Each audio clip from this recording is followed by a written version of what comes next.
So I'm going to teach and rule well. Peace and blessings be unto you, full of alchemy, brother, to also push out this word in truth, sincerity, and in faith.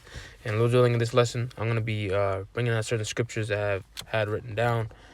Just this past camp in DC, you had this, you had this Jake come up that had, like any other week or any other day, we have Jakes that, they're pretty much somewhat sharp, yet they're dull when it comes down to the knowledge of the scriptures, all right? And in this case, we were discussing the 144,000, but more so, all right, the New Jerusalem, or the heavenly city, all right? Because one thing you have to remember is that in this world, it's widely believed, all right, that the heavenly city or the New Jerusalem and the new earth, all this, everything that the scriptures talk about is going to happen elsewhere. All right, people don't believe that it's gonna happen here in this same plane. All right, but as brothers have said throughout the years, under these same skies, all right, contrary to popular belief, the kingdom of heaven, or the kingdom of Israel is going to be here on earth, on planet Earth. All right. This is Ecclesiastes 1:4. It says, one generation passeth away, and another generation cometh, but the earth abideth forever. All right, and I'm also going to bring out, of course, Revelations, the 21st chapter, because one thing for sure is that, yes, you do indeed have people that still believe that the kingdom of heaven is not going to be on earth, and instead it's going to be somewhere, either in the literal clouds or in another realm. All right, but that's not the case. All right, we have to understand that throughout the scriptures, not only is it coded and filled with snares, all right, and traps for the people that's not meant to get it, but nevertheless, it's a coded book. All right, this is and you're gonna see it right here. This is Revelation 21:1, and I saw a new heaven and a new earth, for the first heaven and the first earth were passed away, and there was no more sea. All right, now, of course, let's get the blue letter on this, because one thing for certain is especially in the Greek and especially in the Hebrew, you can't just take things for face value. All right, that's one thing that we're very much taught. All right, being under the tutelage. All right, through your millstone, through the spirit of Yahweh Bashem Yahushai. All right, we can't take things for face value. All right, so of course we're gonna get the Greek word for new here. Same word for new earth and new heavens.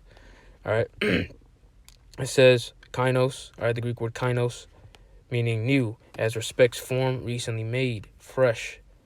All right, unprecedented. Age. So with respect to age, new. All right. So, in other words, it's also brothers can think of it as a refreshment of sorts. All right, because yes, indeed, this will be the same earth, but what? It's going to be cleansed. All right, through that fire. All right, the scriptures describe. All right, the thermonuclear missiles, the destruction the Lord's going to bring upon the earth. All right, that boisterous wind, the lake of fire. These things is going to purify the earth because of the amount of wickedness that's here. But that's not going to totally obliterate the planet. All right, and then afterwards be transported to a new realm. All right, this isn't Star Wars, man. We're not going to end up in a place called Cloud City. That's not the case, man. All right.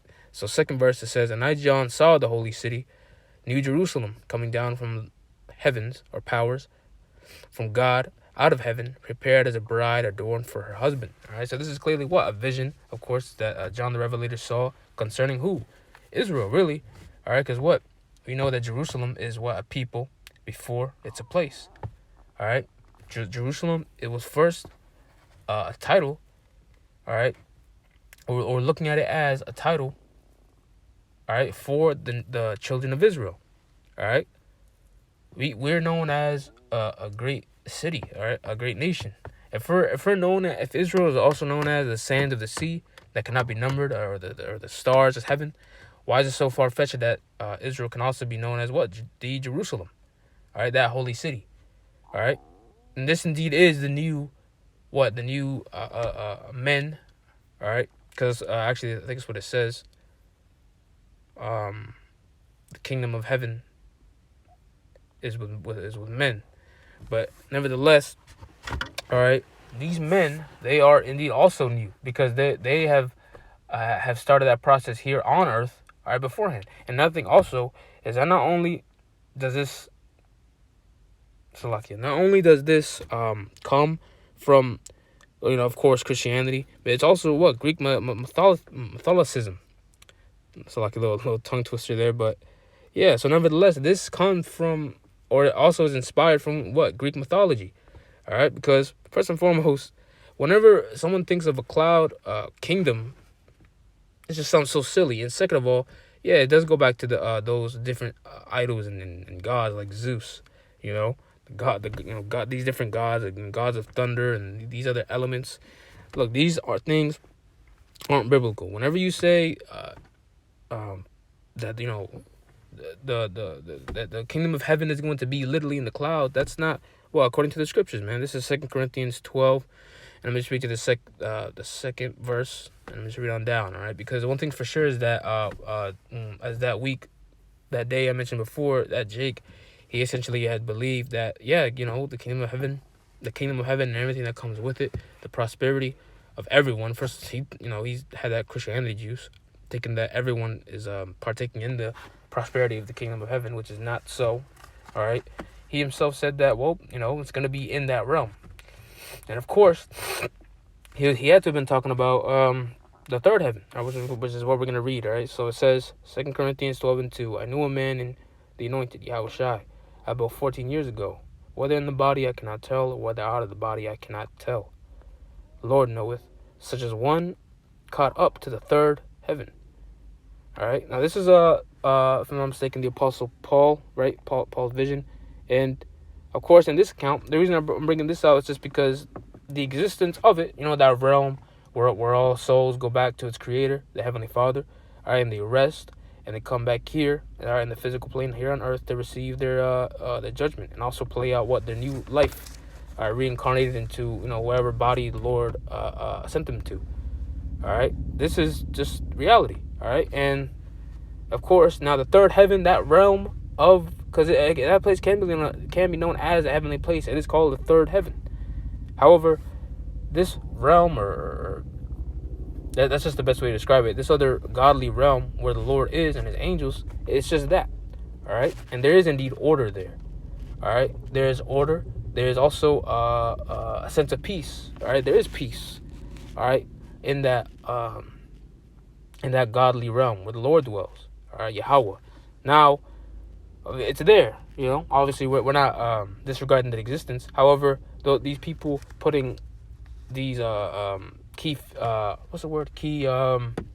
attributes to what's going to be in the end game, it's just not, again, you fail to know the scriptures, man. All right, so I'm gonna hop over to Matthew's, all right, Matthew 6 and 9, because this is a Yahushua himself said it. And of course, it is also in the famous and renowned, the Heavenly Father's prayer. All right? Matthew 6 and 9, after this manner, therefore pray ye. Our Father, which art in heaven, hallowed be thy name, or holy. 10th verse, thy kingdom come, thy will be done, in earth as it is in heaven. All right? And the kingdom of the Heavenly Father, the kingdom of Israel, starting with Yahweh Bashem Yahushai, all right?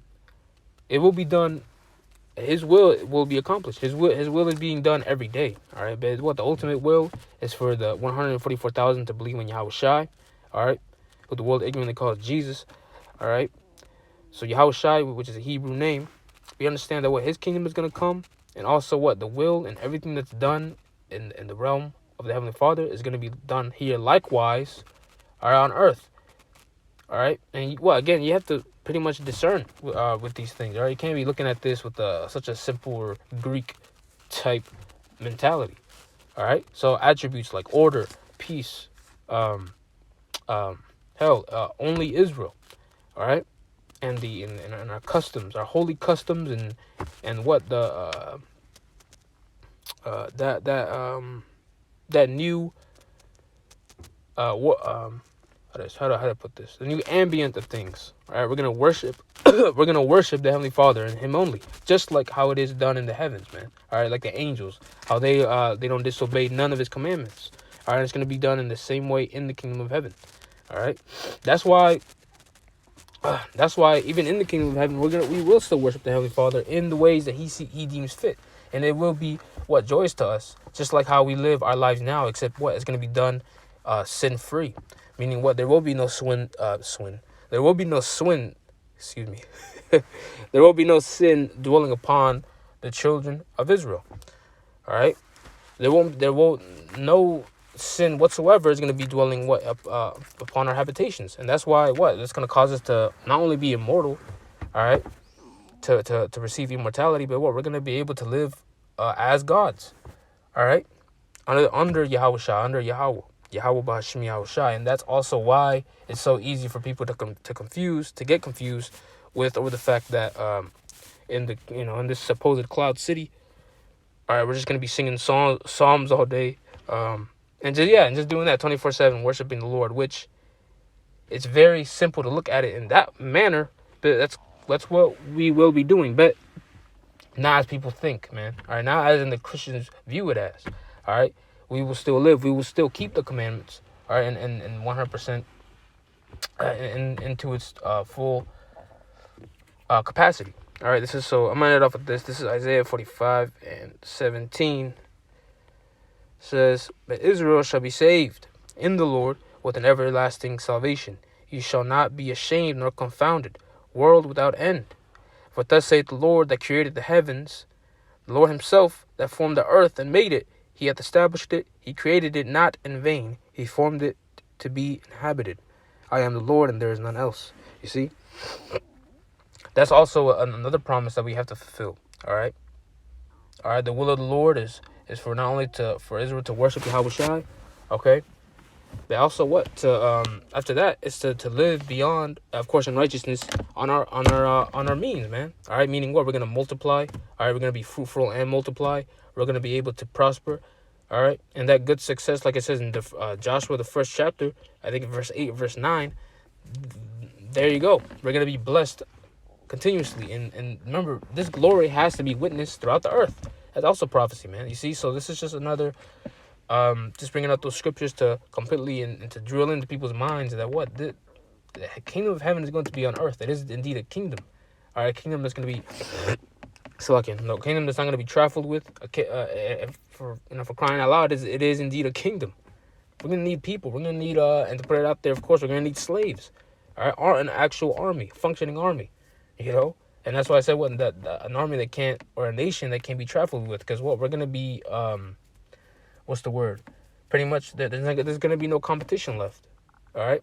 Total Israelite supremacy here on earth. These things have to happen. All right? So, those on this video is edifying. You're bringing out the scriptures, to support, all right, and to reveal that truth, because this indeed is truth. All right? That the kingdom of heaven is going to be here on earth, or anywhere else. So with that, I'm going to close out by giving all praises, honor, and glory to Yahweh, B'Hashem Yahushua, B'Hashem Rakakodash, the honors to the apostles and elders. I agree with most of them, to teach and do well. And peace and blessings be unto you, fellow Akim, your brothers that also push out the sword and truth, sincerity, and faith. And with that, I'm going to say shalom.